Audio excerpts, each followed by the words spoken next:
Welcome to the Skip and Shannon Undisputed podcast. I'm Elika Sadeghi, filling in for Joy Taylor. You can catch us Monday through Friday, 9:30 a.m. Eastern, 6:30 Pacific on FS1. Here's what this podcast is all about. It's an unscripted, unfiltered, undisputed version of the day's show, and there's a lot to get to in today's podcast. Chris breaks down why Tony Romo will not have a star on his helmet by the summer of 2017. Nick believes Kevin Durant is still conflicted on if he made the right choice in joining the Golden State Warriors. Fox Sports NBA analyst Chris Broussard comes to the debate desk to tell us who is the NBA MVP right now. Plus, Nick and Chris debate all the problems with the New York Knicks. Finally, our friend and former NFL head coach Eric Mangini drops in to explain if Dak is getting enough credit. Nick, how was your weekend? Good weekend for both of us. Cece, you spent it exercising, hiking. I spent it arguing with strangers on the internet, so it couldn't have been better. I did a little bit more of that than hiking. Yeah. Good to see you, Cece. Welcome. Thank you. Welcome you. Welcome to Fox Sports 1. Thank you. Pleasure to be here. Absolutely. Yeah, you guys ready to get started? Yeah, let's go. Okay, let's get it started in the NBA. Kevin Durant made his highly anticipated return to Oklahoma City Saturday night and easily beat his former team. Thunder fans booed KD throughout the game and wore cupcake shirts to mock him. Durant and his former teammate Russell Westbrook got in a yelling match in the third quarter, but later in the third, Durant was fouled by former teammate Andre Robertson, and the two got in each other's faces. Chris, did KD look scared of Westbrook on Saturday night? No, I wouldn't use the word scared, but anytime as an athlete, and especially when you've been in the same locker room and you've dealt with different personalities, you get a better understanding of what makes that person tick. And everyone around the NBA, it's pretty consistent. They understand who Russell is. He is a throwback player. He goes 120%, not only in practice, but every game. He's a no-nonsense guy. And for a smaller guy, he's actually one of the tougher guys in the NBA. There's only a few of those. You know, there's only a few of them that go around. So, no, I wouldn't say KD was afraid of him, but he's got such a healthy respect for the competitor that Russ is, the type of person that Russ is, and he knows Russ has no back down in him.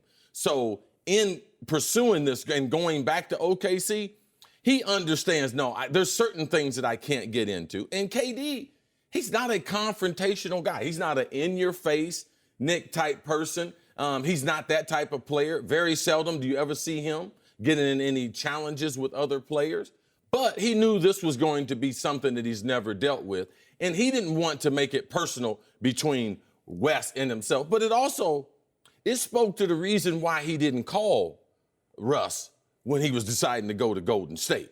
Because he didn't want the confrontation or even the conflict of what Russ might say and how Russ might react to it. So I think he's got a very, very healthy respect for him. If he was going to get into an altercation, as you saw later in the game, he'd much rather be arguing with someone else than arguing with Russell Westbrook. All right. It's interesting because you're totally right that KD is not a confrontational guy. In fact, that's probably why, to this day, he has not called Russell Westbrook. He just ghosted him in relationship terms instead of manning up and owning up to the decision, which was his own decision. But you mentioned he's not confrontational, which is why the moment with Andre Robertson was so interesting to me. Because this is not who KD is. KD's never been thrown out of a game for fighting. He's only been ejected from 2 games ever. One was for a flagrant foul, one was for yelling at the ref. He had this extra pent-up aggression, and he had chances to take it out on Russ. Early in the game, the Warriors are bringing the ball up court. Russ is trailing, I think it's Steph Curry. Durant's setting a pick near midcourt, and Russ two-hand shoves him. And KD lets it go. Later in the game, as we showed, they're barking at each other, going to their benches. Durant doesn't stop and go towards him. Durant doesn't stand his ground. Durant keeps retreating back to the bench. The one time you saw Durant buck, it was at 6-point-a-game Andre Robertson, which is problematic for me in this regard. Durant clearly is not afraid of the Thunder, clearly is not afraid of playing Russ. In fact, 3 of his 7 best games this year, points-wise, have been against the Thunder, and his 2 very best. But Durant knows, and his quotes confirm it, his actions during and after the game confirm it. Durant knows he didn't handle this right. Durant, I think, is still conflicted, even with all the winning they're doing. Did I actually make the right decision? And because of that, he's not going forehead to forehead with Russell. He'll go forehead to forehead with somebody that doesn't matter. Somebody shooting 22% from three this year who's the 235th best player in the league. Right. But he ain't going head to head with the 5th best player in the league, literally head to head. And that struck me as not quite as much alpha as you would expect to see from Kevin Durant. Well, Kevin Durant, I think that he's an alpha as a basketball player, but he doesn't have that football mentality that Russell has. Right. Now, there's very few people in the NBA that do have that. And if I'm Kevin Durant, who I would like to say is a mama's boy. Mm-hmm. You know, he is. And that's not a bad thing necessarily. He's proud to there's be a mama's boy. nothing wrong with that. Chris Carter might be a bit of a mama's boy. Absolutely. I was Yeah. raised in a single-parent home. Absolutely, I'm a mama's boy. Yeah. That's all you can be when you don't have a dad. But the way his whole thought process and the way he deals with conflict is totally different than Russ. Russ would have turned this in more than a verbal battle into more of a physical challenge. And that's what I think KD didn't want. And KD backed down from it. Maybe. And now listen, you can be watching this show and say that was smart. It was good that KD was the bigger man and backed down. And I didn't have a problem with KD not responding to Russell shoving him. I didn't have a problem with KD walking back to his bench when they were barking at each other until I saw KD go forehead to forehead with Robertson. That's when I said, okay, well, hold on. If you're gonna fight, to use a loose term, with somebody, do it with the guy who wants to fight you. There is one number that I think speaks to the type of player Russ is. Russ this year against Golden State, 31, 10, and 10. Russ this year on the season against the league, 31, 10, and 10. Because Russ, he has no extra gear to get to. He can't give any extra. He is giving his 100% full maximum effort while being his 100% unvarnished self at all times. Durant, for good or for bad, has always been a guy that it feels like operates in fourth gear and then can kick it up, sometimes to his own detriment, as we saw in the final 3 games against the Warriors last year, and sometimes to his own success, as we've seen in the 3 games with the Warriors against the Thunder this year. But we were talking in the meeting before, is Durant scared of him? And I don't think he's scared like Russell's going to beat me up, like some street stuff. But I think he is embarrassed, at least slightly, about how he handled the exit. And I think he's scared of the real human interaction that eventually, Durant keeps saying at some point, we're going to handle it. At some point, we're going to get back together. But there's a quote back on November 1st, USA Today. He said, quote, "We talked. It might not have been the way it should have. We should have done it. I'll put it that way. I own up to that." The questioner said, "You talked or you texted?" He said, "Yeah, I texted him." He knows this wasn't handled the right way. He's getting some of that ill feelings out on the basketball court by playing really well. But you can just tell from his post-game comments, they weren't as loud as I thought they were. He did a pre-game interview a few days before with Bill Simmons. That was about an hour and a half, really interesting. Durant is still not as comfortable within his own skin, it would appear to me, as Russ is each and every day. Right. Also, I think Durant, because this is not the first time for a player returning, because James Harden left both of them and went to Houston, got the big money, and they faced him a number of times. So I think in the back of KD's mind, he remembers their overall approach, how they faced Harden, and it was really whatever Russ's philosophy was, because Russell is the spiritual leader of OKC even when KD was there. But the other part of this, because the Harden point's a good one, but and we all know this, Harden got traded. Harden would have signed an extension. They wouldn't give him the max. They were cheap by about $6 million, one of the bigger mistakes we've seen in recent NBA history. It's a dynasty that never was. But I wonder, once it came out that Draymond was texting Durant throughout the season, that this recruitment started early, while they were battling. Before the All-Star break. At that point, when Russell finds that out, don't you think he's like, hold on. We were in the locker room talking trash about these dudes. It was supposed to be us against them for the next half decade. We had them against the ropes. We let them off. So of course Russell's going to be mad. Durant knows Russell's going to be mad. You think Russell might be mad about game number 6 too? When KD disappeared? Well, Final 3 games of that series, Durant 39% from the field, 27% from 3. Now, Russ wasn't great in ththose final 3 games either. It's joint responsibility. Right, but Russ didn't run from it. And it's not just that Russ didn't leave. It's not just that KD left. It's that it's one thing if your girl leaves you.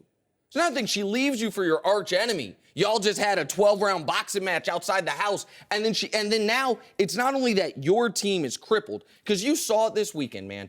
The Thunder were not prepared for Durant to leave, which is why they haven't built a team around Russell's skill set, which is why you've got Russell getting these guys wide open shots. And Russ went 47, 11, 8. I mean, he was great. Get him wide open shots, and they clang off the side of the backboard because there was no backup plan. Because Russ didn't think this was going to happen, the Thunder didn't think this was going to happen, and what makes the extra bitterness, the extra anger, and I think a little extra fear from Durant is he knows I kind of knew this might happen. And I kept that to myself. I was almost living like a duplicitous life. That is all weighing on him, which is why you see him go forehead to forehead with someone that's basically a Euroball player and walk away from Russ at the conference. So part of it's the courtship before you actually left your girlfriend and the other guy. 100%. Okay. And one thing if my girl leaves me, another thing if I know for 8 months she's been texting the dude I've been fighting with, playing in, talking about how great it would be, the vacations and the travel homes. Come on now. Yeah, well, I think that game really emphasized the difference in personality and mentality between these two players. But staying with the game, the Warriors easily beat the Thunder in a hostile environment. Durant had a team-high 34 points. Steph Curry and Klay Thompson each had 26. So, Chris, how impressed were you by Golden State? It wasn't that I'm impressed by them. It's just that I see them getting better. You know, and what I do, I see the team rallying around wherever the conflict is. We've seen it with Klay. We've seen it with Draymond. And now we saw it with KD, with him going back to OKC. What does Steph do? Steph helps him out. Steph gets off to the fast start. He gets 9 points early with KD starting to struggle. JaVale McGee from nowhere. I mean, you see him developing 6 games as a replacement at center. You see his overall development, his being able to dominate the paint, especially at the rim, to give them some other offensive option. So this team is improving. So I'm impressed with how Golden State has moved on throughout the season, how they've gotten better collectively, team defensively wise, and their sets are better as far as they know what they want to do offensively. Compared to earlier in the season, they were somewhat confused, and defensively, you could see that they were disjointed. There's one thing that I have to give the Warriors credit for, that they are dealing with that no team in NBA history, no good team, has ever dealt with.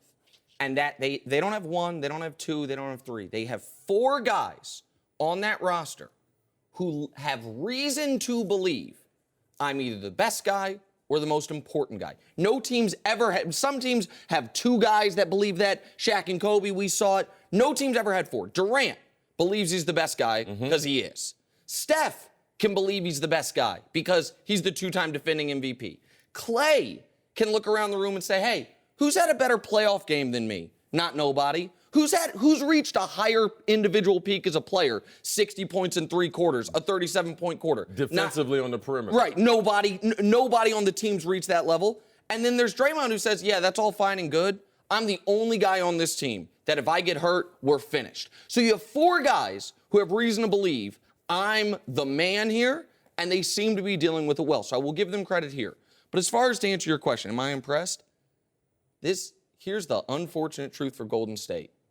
There ain't no benchmarks. There are no, wow, they did this. Right. Wow, that was impressive. When you win 73 games, choke away the title, and then add the second best player in the world, you will be judged exclusively by 12 days in June. Those are the rules. I didn't make the rules, but I'm going to live by the rules. This doesn't have to be the case. There's a lot of other teams like, oh, wow, look at the Rockets. You're getting the most out of Eric Gordon, Ryan Anderson. You're the 3 seed. That's impressive. Oh, wow, look at what the Celtics are doing with a 5-9 leading scorer. That's impressive. There are teams where if the Kings just make the playoffs and maybe don't get swept in the first round, that's impressive. You know what's impressive for the Warriors? Winning the title. You know what's not impressive? Every other option on the board. They have 8 losses. They could run the table the rest of the year. beat their own 73-win mark, go 4-4-4 in the first 3 rounds. You know how impressive that'll be? Not impressive at all, because they have there's one thing that matters for this team, and that is you saw LeBron and Wade and Bosh deal with this. It's tough, especially early on, when you're used to attaboys, when you're used to, hey, that's a nice step, that's a good, we're pacing in the right direction. They forfeited the right to all of that. So am I impressed by the Warriors? Unless it's June, it is impossible for them to impress me, and that's what they signed up for. It's impossible for Nick to be impressed. Yeah. I'm impressed because I think they're a lot better than the beginning of the season. Well, let me ask you this, though, CC. But does that matter? Does it matter? Does anything they do here matter until we're in the NBA Finals? Well, it matters because it sets the stage. What really matters is most important more than wins and losses are injuries. Mm-hmm. Like if they don't have any injuries and everything plays out and they're able to get the type of matchup. But yes, it all tells a story. There's chemistry, how they're going to be defensively, big shots at the end of the game. When it comes down to sets, how are they going to run them? And at one point, does one of these players get selfish? So there's a lot of things that can be determined, especially 1 week before the All-Star break leading to the rest of the regular season. I just, and I'll leave this part here. I think from a general, if we removed the pronouns, if we removed the proper nouns, pardon me, and we just said, hey, this team has done X, the Warriors have been the most impressive team in the sport. Number 1 in offense, number 1 in defense, number 1 in point differential. You've had, I think, 5 different guys throughout the year lead them in scoring at least once. Like, they've done a lot of really, in a vacuum, impressive things. But we expected that. Not only did we expect that, anything else would be an embarrassment. You can't be the best team ever, add the second best player ever, and we're giving you props for beating a 7 seed whose second best player is Steven Adams. Like that's that's what one of the worst shooting teams in the NBA. Oh my goodness, Nick, I think we could help them from 3-point range. Oh, I know I could. I know I could. Okay, all right. He's not so sure about you. What, CC? I mean, maybe after the show, play a little hoop. We'll see what's up.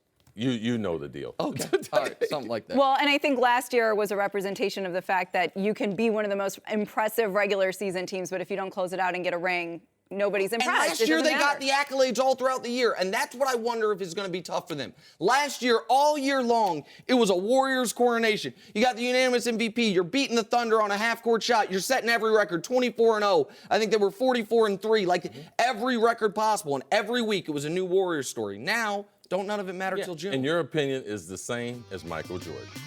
Not impressed. No mercy. Skip, Shannon, and Joy are off today, but despite that, let's talk about the Cowboys. Jerry Jones had already talked about the possibility of trading Tony Romo. Now he says trading him to a team in the NFC would be a concern. Take a listen. If it came down to that, and I thought about that, and put it on and wore it for a few days and see, that bothers the heck out of me because he's going to, I know wherever he goes, he'll start. I know wherever he goes, he will compete. Absent injury, there's nothing that says that we've seen him play a couple of years ago. We see guys that are not much, but several years older than him win a Super Bowl. I think he's that kind of player. Chris, what will the Cowboys do with Romo this offseason? Well, Jerry's got a problem, and his relationship with Romo is going to be the main part of the problem. They have to get rid of Romo. And you can hold on to him before the season, after June, and you can cut him or trade him then, and you get some salary cap relief. But the problem is Dak Prescott is their franchise quarterback. And his relationship with Tony has to be put on the side. They got to trade Tony Romo because they cannot have him on the opening day roster. They cannot have him at summer camp like Philadelphia. Philadelphia, even though they drafted Carson Wentz, said he was going to be the quarterback of the future, even though they were going to take their time playing him. They had a window because of injuries. Teddy Bridgewater ends up getting hurt in Minnesota before the season starts, so they were able to trade him. I don't think Dallas can hold on to him because of what a firestorm it would be in Dallas with having Romo on the roster. So I look for him to get traded before the draft, and if he's not traded before the draft, I look for Jerry Jones to do Tony Romo a favor and give him his outright release, which in turn Tony Romo would prefer that over being traded because in doing that, he can select any team, he can negotiate any contract.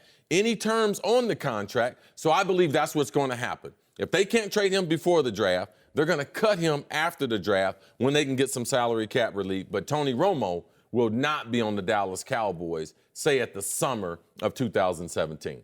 If this same scenario was happening 5 years ago, Tony Romo would be, and Tony's same age, everything. I'm just talking about where Jerry Jones was mentally 5 years ago.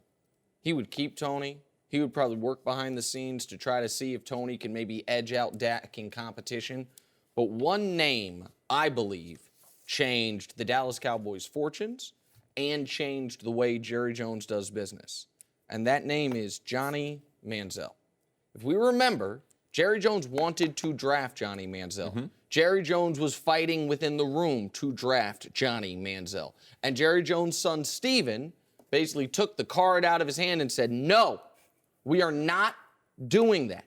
Instead of drafting Johnny Manziel, they drafted a Pro Bowl offensive lineman. Mm-hmm. You have now seen that Johnny Manziel was in the process of a spiral of self-destruction. Now, I don't know this on information, but I don't know if Steven actually snatched the card out of his dad's hand. I like to envision that. I think as the story has gone on and Dallas has done great in the draft, I think they've added a little bit of yeast to the story. Maybe it's a little bit of a fishtail, right. But I think there is some truth to it. These facts are, this part I don't think is in dispute. You might even say it's undisputed.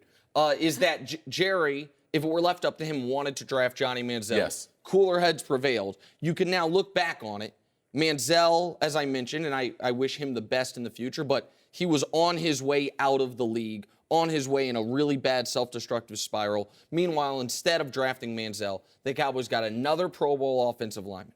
So because of that, I think Jerry has learned his lesson to a degree. Maybe not in the moment where he's doing interviews, where he, January 24th, he does an interview and says talking about Tony Romo, quote, we need to cool it. And now a few weeks later, he's talking about Tony Romo again. In the moment, he might be the same old Jerry. But when it comes to making the right football decision and letting other people make the right football decision, I think someone will be able to get in his ear and say, listen, Jerry, or listen, Dad, nobody drafts in the first round better than us. No team in the league has gotten more Pro Bowlers out of their first-round picks over the last 6 years than we have. We've drafted Dez Bryant, Tyron Smith, Travis Frederick, Zach Martin, Ezekiel Elliott. We also, of course, got Sean Lee and Dak Prescott later rounds. We can get a first-round pick for Tony Romo. Mm-hmm. The Houston Texans have the 25th pick. The Denver Broncos have the 20th pick. The Kansas City Chiefs have the 27th pick. One of those three teams is going to have the hard conversation this offseason. Man, players 2 through 53 are ready to win a title. Player 1, our quarterback, is not. And because of that, I think, Chris, your point of maybe Jerry would do what Tony wants, which is release him and then see. I think this gets done before the draft. Right. I think it's to one of those 3 AFC teams. I think Tony gets a chance for a second act of his career, and the Cowboys get a chance to add another star player with a first-round draft pick. And they need defensive players. They need explosive players. They need playmakers. Also, you compliment the Dallas on their drafting, what they've done the last several years. Also, look at last year's pick who didn't play from Notre Dame, Jalen Smith. Now, he's going to be an explosive linebacker that's going to add to a defense. Now, if they can trade Romo, forget the relationship with Romo. I'm not going to release him. I don't care if someone gives me a 5th-round pick, a 4th-round pick. I mean, Sam Bradford got a 1 and a 4. Now, they were under the gun. So Tony Romo should at least get a 1. Yeah. And adding a number 1 draft pick with the way they've been drafting players, especially if you put him on that defensive side, I don't care if it's a corner, I don't care if it's a defensive end, I don't care if it's a defensive tackle, it would improve that football team. So for me, my personal relationship with Tony Romo and Jerry Jones, it's got to be put to the side in the best interest of the team. Players are commodities, all right? And when you have them, you have to be able to trade them and try to get the most out of them that you can get them to help your roster. And we've got a decent sample size of really good to great quarterbacks in the final act of their career, changing teams and having great runs. I don't know if this is a fair comparison you're getting ready to make, and I don't even. And I think the names you're going to pull out, I don't think they're fair. Okay. Okay, well, let me give a little context for Romo, and then I'll give the names. You tell me if it's fair. Romo's last full season, he was extraordinary. 113 rating, 8.5 yards per pass, 3,700 yards, 34 touchdowns, 9 picks. That's 2014. They missed a lot of 15, missed all of 16, or basically all of 16. We know that. We have seen a second act for Joe Montana getting a team to the AFC Championship game. Yep. Brett Favre getting a team to AFC Championship game. Peyton Manning, post multiple neck surgeries, getting a team to 2 Super Bowls. Your guy, Warren Moon, in Minnesota. Yeah, now he can't touch Warren Moon. Who can't touch Warren Moon is a genetic freak. But go ahead. No, okay, but and several of those guys on the list are genetic. I don't know that I'd call Peyton Manning a genetic freak. He played at 40 years old. You see the season he had at 39, right? Fair enough. And that's with neck injuries. Mm-hmm. I mean, now Tony Romo is very, very brittle. So this Brett Favre, really Peyton Manning, absolutely. Listen, his collarbones are brittle. Is the rest of his body that brittle? What does his This wasn't a resume guy say? but prior to 2014, he'd only had one significant injury. Like prior to 2014, he had been a relatively healthy guy. It's the back-to-back years, so I understand why teams might be a little afraid of it. But right. And I understand Favre, genetic freak. Guy never missed a snap. I totally get it. Brady, right. Genetic freak. Yeah.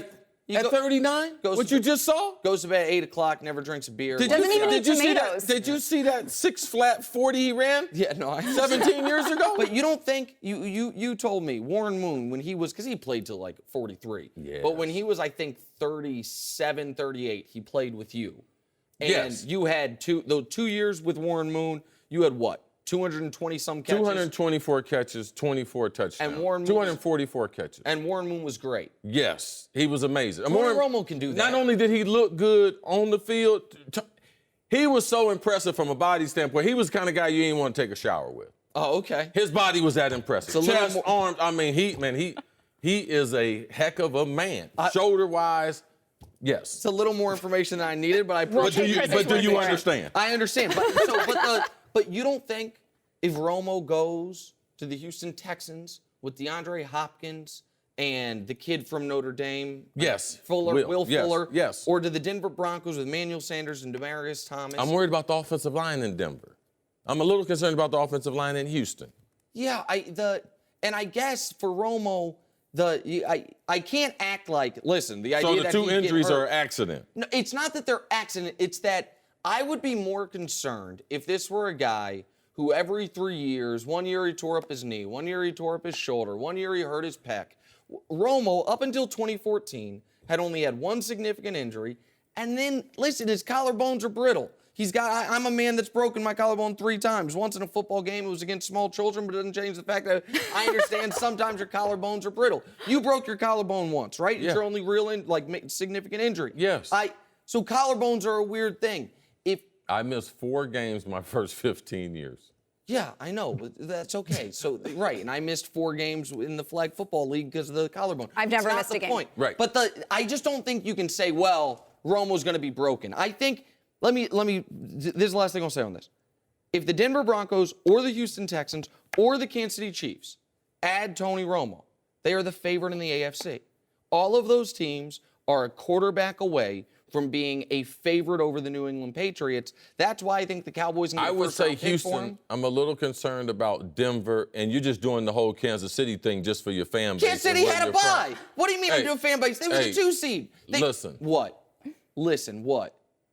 We're going to talk about Denver and Houston. Keep the Kansas City The Chiefs out bring of the second round. That's not even in your notes. Don't be trying to bring the Chiefs up in here. That was one of the teams listed Romo might want to go to. I'm not just making them up. It was those 3 plus the Cardinals. But the Cardinals, Carson Palmer said he wants to stay. Why you always got to throw shade at Kansas City, man? We ain't never done nothing to you. We never did nothing to you. Hey, man. Hey, I like Kansas City. Hey, man. Maybe Romo wants some barbecue. Yeah, absolutely right. No mercy. Vegas odds have James Harden and Russell Westbrook as the clear favorites for the NBA MVP award. Harden is nearly averaging a triple-double, and the Rockets are the 3rd seed in the West. Russell Westbrook is averaging 31, 10, and 10 so far this season. Nick, let me start with you. Who's the MVP right now? Let me first give props, as Chris laughs at me, give props to Harden and Westbrook. What they're doing this year is... Hold up. Wait for it. Set up. what they're doing this year is unprecedented. Prior to this season, in the last 32 years of NBA basketball, we had 19 total 40-point triple-doubles. This season, there have been 8, all by Harden and Westbrook. Prior to this year, no one had a 50-point triple-double since Wilt. Harden and Westbrook have combined for 3 of them. So what they're doing is remarkable. Between the two of them, I would say it's James Harden, but you want to argue for Russ, I'll listen to that too. But the league MVP is LeBron James, because the league MVP every year for the last 9 has been LeBron James, and we all realize it at the end of the year when we feel stupid for having given it to someone else. Like, I thought He's only won 3 championships in that time. I thought, but he's been guess what? The last 5 seasons, who has been the best player on the court in the NBA Finals? At the end of the year, it's been LeBron every year. Okay. At the end of every year, we are reminded, no matter who's the champion, oh yeah, one guy is way better than everyone else. And I'm watching that Thunder Warriors game on Saturday, and ABC puts up an MVP candidates graphic. They don't have 2 guys on it. They don't have 3 guys on it. They got 4 guys on it. And LeBron ain't on it. It's Isaiah Thomas, who isn't even the best Isaiah Thomas the league has seen, and Kawhi Leonard. And no disrespect to Kawhi, but Kawhi Leonard, you know why Kawhi Leonard's so great?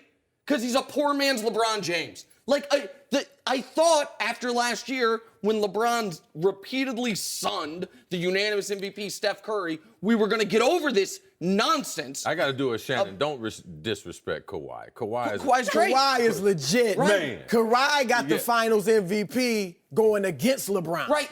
You know what? That's funny because that's happened a couple times where a guy holds LeBron to leading his team in every. No. This wasn't Iggy. Exactly. No, this was wasn't not. that. Okay, in that finals that you're talking about when Kawhi got the MVP, all LeBron did was average more points, rebounds, and assists than Kawhi. Other than that, 5 games. Right? Yeah. Well, because it only lasted 5 games. Correct. Absolutely. The Spurs kicked. I don't want to get you off your point. But the point, LeBron's the MVP. LeBron's the MVP every year until he stops being the best player in the world. He hadn't stopped being the best player in the world, so I know he's not going to win it. But you know who should win the MVP? LeBron. And the idea that we're putting up graphics that involve Isaiah Thomas and Kawhi is an absurdity. LeBron is the best player in the world. I don't think anybody debates that. All right? There's no question. But that you don't give the award to the best player every year. Michael Jordan was the best player for a straight decade. And he should have won 10 of them. Well, okay. But precedents are set.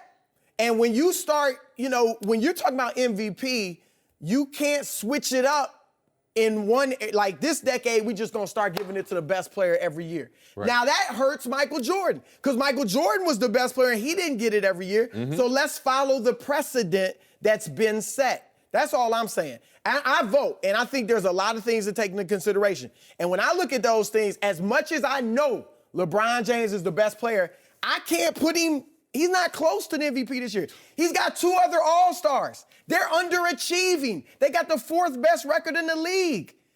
James Harden has no other All-Stars, and he's going to win more games than Cleveland this year. Russell Westbrook is averaging a triple-double, something no one, if we had to pick before this season or 2 years ago or 5 years ago, one player we thought could ever average a triple-double, who would we say? LeBron. But he's never done it. Right. And this dude is doing it. And LeBron's had teams where he had less talent maybe than what Westbrook has now.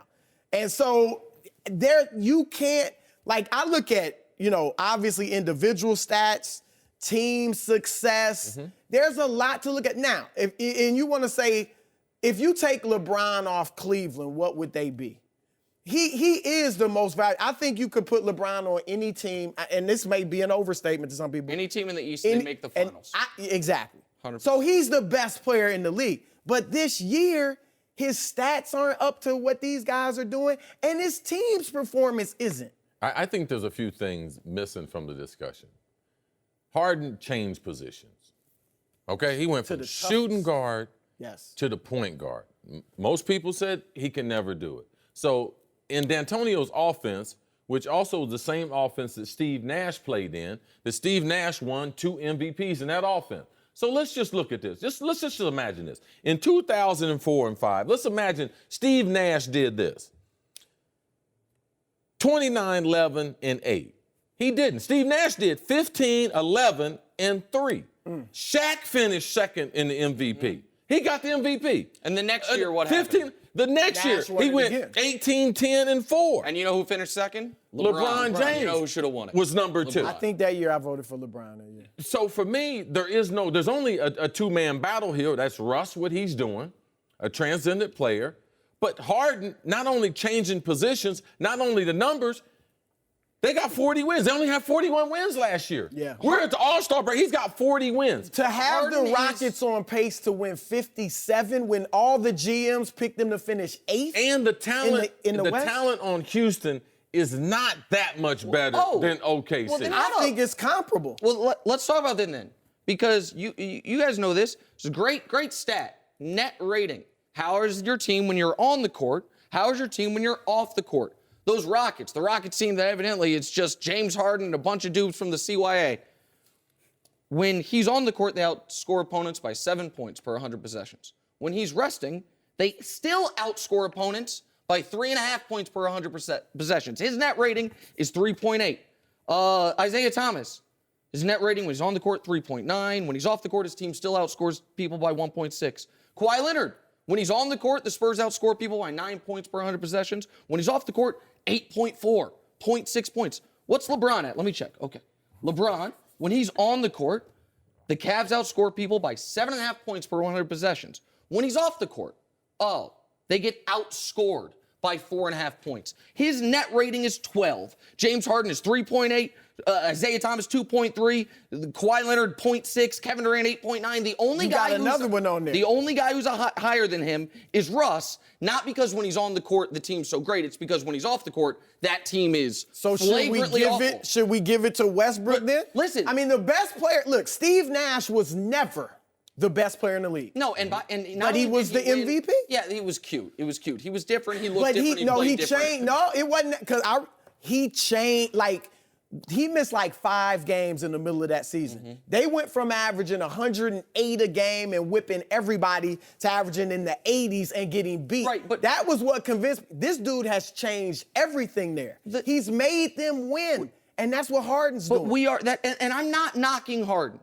When I was in Houston when they traded for him, I've been a Harden fan. I think he's unfairly maligned for his defense. He carries such a heavy offensive load. Dude's got to rest at some point. He led the league in minutes for a couple of years in a row. Like, I'm a James Harden fan. Broussard said you keep it up, we're going to trade you back to Houston. Yeah, all right, I got you. but we are, again, somehow, after we watched LeBron in the finals rip off the best 3-game stretch in the history of the sport, we are somehow still We're not voting on the finals, No, though. correct. Is he having the best season this year? Well, all right. Well, of Harden He's and not. Westbrook. There's no question. Well, hold up. Harden has no other All-Stars, and he's going to win more games than LeBron James' team. Okay, well, LeBron James got a top 5 point guard and a top power forward, and they're not going to win as many games as Houston. Right, because, and as you know this, the Cavs' objective is not, they're going to get the 1 seed. I get it, but it's a regular season award. Okay, and I thought. You know what their record is against the West? Tell me, the Cavs' record against the West? 13-10. Mm-hmm. 13. They better thank God they ain't in the West. They're 13-10. Okay. Houston is 23-9 versus the West. That's great. You're playing a bunch of cupcakes, no pun intended, in the East. The idea, again, though, the idea that LeBron's having some down year. It's not a down year. It's just not better than what they're doing. He's one of 3 guys in the top 8 in points and assists. He has a much better field goal percentage than Harden or Westbrook by nearly 10 percentage points. He's leading the league in minutes. He's playing the heaviest load. And, oh, yeah, by the way, his team that's going to be in the finals, when he's off the court, they're the damn Hornets. When he's on the court, they're one of the 3 best teams in the league. That ain't true for the Rockets. That ain't true for the Spurs with Kawhi. Now, with Harden away from them long term and see how good the Rockets are. Well, I know this year when he sat, they still outscore people. When LeBron sits, might as well pack it in for the night. Look, like I said, no argument LeBron's the best player in the world. Right. But MVP this year? And then also we do have 2 examples of LeBron when he left that team, being in Cleveland and Miami, what those teams look like. No, No, we can just. It's I'm cool. with that. We can still take him for granted. We can still give Karl Malone an MVP So when Jordan wins 69 games. that's what's happening. But just because we used to do things dumb doesn't mean we got to do them dumb now. But we're We talking can about fix it. legacy. So you want to get, because LeBron James was best player for 9 straight years, we're going to give him 9 MVP awards. Well, you gotta fix we it at didn't some do it point. with Jordan. Well, I'm sorry. So now it's going to look like LeBron's got 9 MVPs, Jordan only had 5, LeBron was better. No, you can't. The precedent has been So set. we got it wrong. So we made Chris Carter wait to make the Hall of Fame because we're dumb. So now we're going to do it to T.O. We're going to do it to Randy Moss. At some point, you got to right the wrongs. In the NBA, if everyone says... Some decisions are dumber than others. Okay. LeBron had a point last year when he said maybe you need, I don't know if he called it this, but a most outstanding player and a most valuable player. He's the best player, no doubt, but he's not the MVP. Okay. And I bet you he will not win that player's MVP. Yeah, who wins the award players this year? That's what I was going to ask. I think Harden would right now. Harden won a couple years ago when Steph won the actual MVP. Or, you know, they make Russ look, a triple-double is a triple-double. All right, listen, you know I love you, right? And you have a vote. Who do I need to talk to get a vote? How do I get a vote? We'll go there after. We'll talk about and right that. now, I got to admit, I got Harden, Westbrook, Isaiah, Kawhi, Durant. You have those guys ahead of LeBron? They're underachieving. No mercy. 9 former Knicks players were in attendance at Madison Square Garden yesterday for the Knicks' win against the Spurs. Latrell Sprewell and Larry Johnson sat next to owner James Dolan. This was just 4 days after former Knick Charles Oakley was arrested and escorted out of MSG for allegedly being abusive towards Dolan. Since the incident, Oakley has been banned from MSG even if he buys a ticket. Dolan told the Washington Post that he thinks Oakley has an anger problem and possibly an alcohol problem. Dolan also said, I understand that he was a big star, but that doesn't excuse people from that type of behavior. Chris, who's to blame for the Knicks mess? Well, this is the issue here. When you're a billionaire, sometimes being right and being wrong, it gets skewed in there. It's a bad look. It's a bad look for Dolan as the owner, managing partner, Madison Square Garden, that owns the team. It's a bad look for Charles Oakley.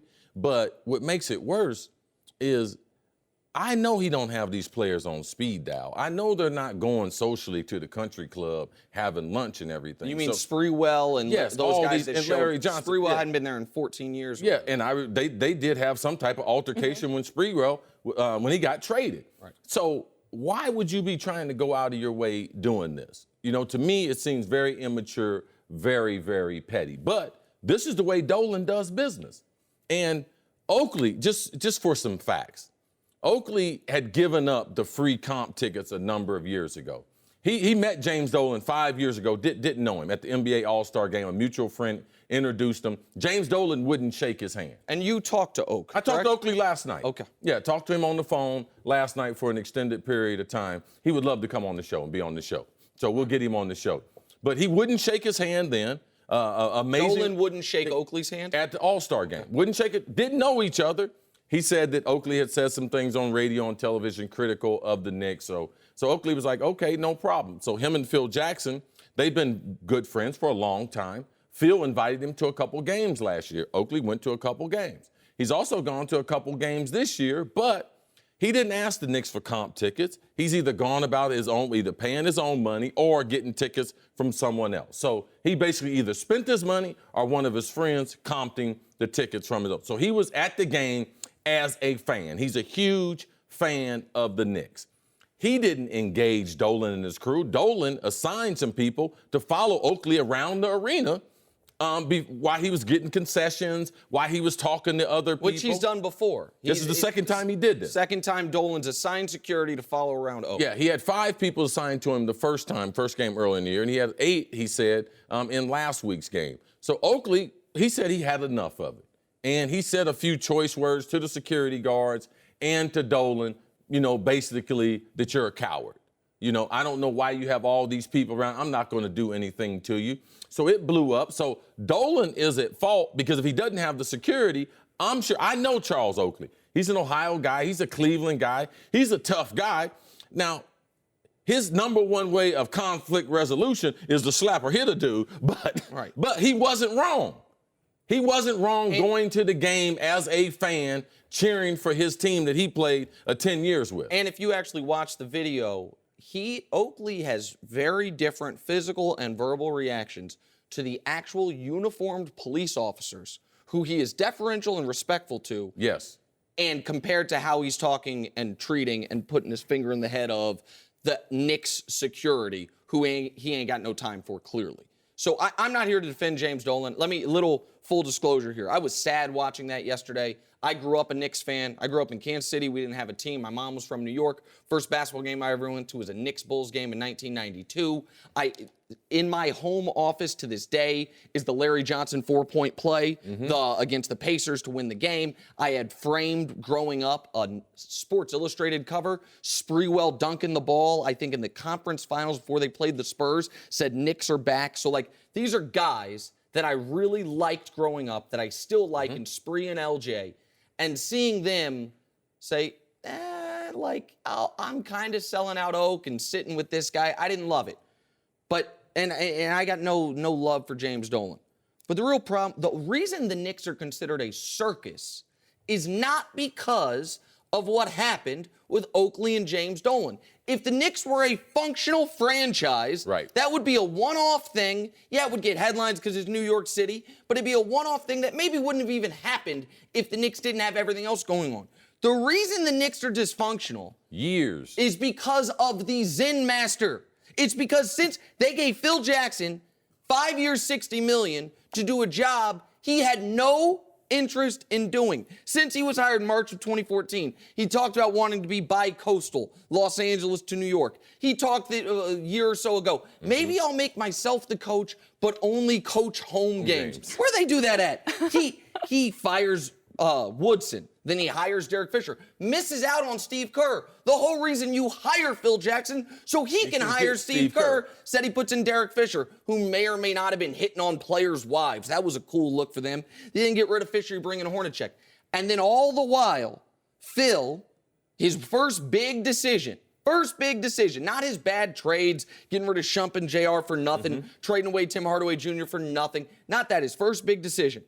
I'm going to give Carmelo Anthony the most player-friendly contract the league has ever seen. I'm going to give him the full max. I'm going to give him a player option. And you know what? I'm going to throw in, he keeps asking for this no-trade clause. I'm going to throw that in, too. That only two other players had. Correct. Dirk and LeBron. And shockingly, guess why Melo asked for the no-trade? Because the dude don't want to be traded.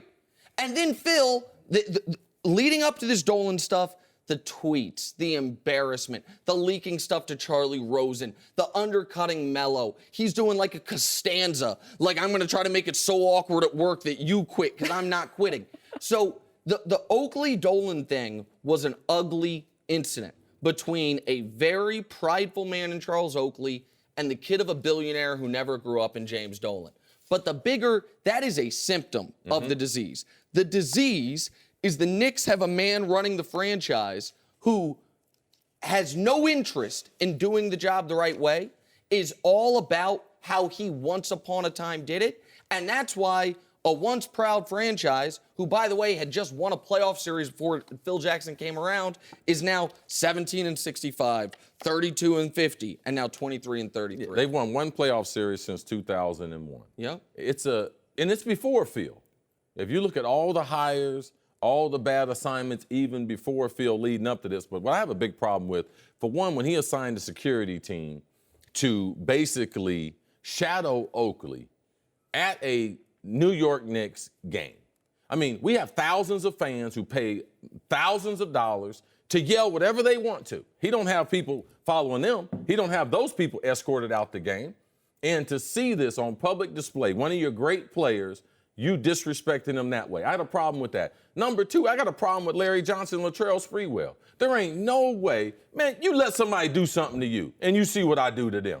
Right. All right? I don't believe in that. You can't be friends with me and treat my friends bad. Right. Now, we make a choice in life. Like, they did not have to go to that game. They've been watching the Knicks enough. They know Oakley enough just to stick with the principles. It wasn't like they had to be at this game. And to sit next to him. The distinction that I'm drawing, because you're right about that. I try not to blame people for being who they are. James Dolan is who he is. And most people just don't know They this. don't know it. Listen, his father was an amazing businessman, accomplished a lot, did a lot of really important things. James Dolan's biggest accomplishment, I would say this with no disrespect, but it is just layered with disrespect, is to whom he was born. Since then, he's a failed musician. He's a failed team owner. He is literally, it would appear, buying friends to sit next to him at games on national TV. Right. And your point, which is, why'd you let yourself get bought, Spree, LJ? I get it. It made me sad. And number 3, when you issue a press release that has the type of things that are very, very explosive. I'm someone who has suffered with alcoholism. I've been clean for 26 years. Mm-hmm. And to have someone utilize him, do an interview, and utilize the PR to be able to say that might be my problem, which might hinder me going forward. No, I can understand him saying, I have anger issues. I need to get some help. I can understand that. Oakley is a mad dude, but he don't need to get any help. All right? It's worked out for him. It's worked out for him. He is not a violent person. And all those who know Charles Oakley know he's not that guy. But when you put out something explosive like that, and given your history, you sought treatment for alcoholism a number of years ago. And you would know better to say this about another man, even if it was true, based on the overall program and the anonymity that goes along with the program. So those are the 3 things that I had a problem with. It's all right. James Dolan, though, at the end of the day, what James Dolan did was he was James Dolan. They hired Phil Jackson thinking they were getting the Zen master, and instead they got the sub-tweeter. And that is why this whole thing seems so explosive and the Knicks seem so dysfunctional. The interesting thing about it is this played exactly the way Dolan probably planned for it to, and yet he's still the one who looks like a jerk in this entire mess. Where in America have you ever, this is how disliked James Dolan is. You had a 6'8" black dude manhandling white security guards, and everyone's on his side. Yep. That's how mad people are at James Dolan. Oakley said he had 1,000 cars stopping him in New York. Everyone loves him. Yeah. Support. Team Oak. No mercy. Pro Football Focus ranked the top 101 players from the 2016 season. Dak Prescott was ranked 88th, even though he was named Offensive Rookie of the Year and tied an NFL record with 13 wins by a rookie QB. There were 7 quarterbacks ranked ahead of Dak. They were Tom Brady, Aaron Rodgers, Matt Ryan, Andrew Luck, Russell Wilson, Derek Carr, and Drew Brees. We're joined by Eric Mangini. Eric, does Dak deserve more credit? Well, when you look at the ratings, I don't think you can get caught up with the 88 rating because Pro Football Focus says on the top of their ratings, there's a little bit of a disclaimer in terms of where a guy is. In terms of the quarterback rating, I'd say that's pretty fair where he's listed. I see those guys ahead of him all being guys that I think deserve to be ahead of him at this point. So I have no problem with where the ratings are Pro Football Focus was. And I didn't think those ratings were based on their career. It was actually just this year. Yeah, it was just this season. So I think it was very, very fair. When you have Drew Brees number 7, and to me, I like to substitute how Dallas does things offensively. I can sub any of those quarterbacks into Dallas's system. I give Dak credit. He played phenomenal as a rookie. But to me, I would be naive in thinking those other 7 guys in front of him, they couldn't have been just as productive. And some of those have greater throwing capabilities, better arm talent than Dak has. Then I think that Dallas would have been at least as good as they were to even better. Tom Brady was arguably the MVP this year. Matt Ryan won the MVP this year. Mm-hmm. I think Dak was in the argument for MVP. Aaron Rodgers as well. Like those 4, you want to take those 4. I think Dak had a better start to finish season than Aaron Rodgers, but Rodgers was so great at the end of the year. Like we want to take those 4 guys, those 3 guys, Brady, Rodgers, Ryan. They were 3 of the top 5 players on the list. Fine. Like I don't want to argue about that. I think we're parsing there. What is Andrew Luck better at than Dak Prescott? What about Derek Carr? You're not going to throw him in that list too? No, I think Derek Carr was really good. I think Dak was better at everything. Dak had a better touchdown interception ratio, a better quarterback rating, better completion percentage, better yards per attempt. The one thing Derek Carr had more of was yards because his team was trailing much more often than Dak's was. Dak was 23rd in the league in yards in the fourth quarter because they were already beating people so bad they didn't have to throw the football. But what we can talk about Carr as well, but I'm just curious. Dak Prescott, 88th best player in the league according to Pro Football Focus, but you're right, we can throw that part out. 8th best quarterback. Andrew Luck's the 4th best quarterback. So I ask you, what is Andrew Luck better at? What did he do better this year than Dak Prescott? I'm just curious. Well, when you look at the teams and the talent that surrounds both those guys, I think Andrew Luck was dealing with a much harder situation. I don't think he had anywhere near as effective a running game. I don't think he had anywhere near as effective an offensive line. He had to generate a lot of things for that offense. And his numbers, he threw more touchdowns. Now, he had a few more interceptions. He had a lot more triple the interception. He had a lot more explosive plays than Dak did, those 40-plus yard completions, the bigger plays. Well, Dak averaged more yards per attempt. Well, because they attempted less. Yeah, they attempted less. He had more yards, overall yards. So when you look at Andrew Luck's season, you have to put it in the context of who he was playing with and the situation that he was confronted with. And Dak's situation was fairly ideal. I think all of us can agree that coming into that offensive system with that support staff, he was missing his number one receiver a good portion of the year, and Dez wasn't great, right? Right. That's true. Yeah, he had another rookie in the backfield, and now Zeke is awesome. Zeke is a fantastic player, but it's another rookie learning along with him. I don't know. But look at that offensive line. Offensive line's great. So he's got a really an exceptional rookie running back behind an exceptional offensive line, and then his support staff. I thought they were all played pretty well. Dez at points was missing, but he was just part of a good group. Yeah, the cog. Dak was not the cog to make Dallas that way. He wasn't. It's that offensive line. The offensive line is the most important and the most underrated unit on the football field. Now, Dallas cannot do what they do without offensive line. Now, they caught lightning in a bottle in Zeke. Zeke is phenomenal. Put that with the offensive line. The quarterback's job as a coordinator, when you start the game, it's easier because you only have to manufacture so much offense because you have that powerful offensive line that's going to manufacture offense week in and week out. So the ability to do your job with these different quarterbacks, they're different assignments. Even though they play the same position, what they have to go through emotionally, mentally, it's totally different. Now, does Dak have to deal with some other stuff off the field? Yes. But so does Luck with the instability in the front office there in Indianapolis. And I thought Dak did a great job of not losing games. I think that's what he did extremely well. And I give him a ton of credit for not having those turnovers. But there weren't a lot of situations where he had to go out and win games, where when you look at Andrew Luck or even Derek Carr, those guys had to go try to win games for their team. Yeah, sometimes because they were losing because they threw a boatload of picks in the first 3 quarters of games. But do you really think it was just that? Do you really think No, I don't think it was just that, but I think it's part of it. Their picks put them behind? I am just so tired of this type of this mindset, which is we assume that a guy like Dak, and we saw it with Russell Wilson as well, and now we've been proven wrong on that they couldn't do what those other guys are asked to do, but then we assume Luck could dial it back. We're not wrong when a guy does it one time.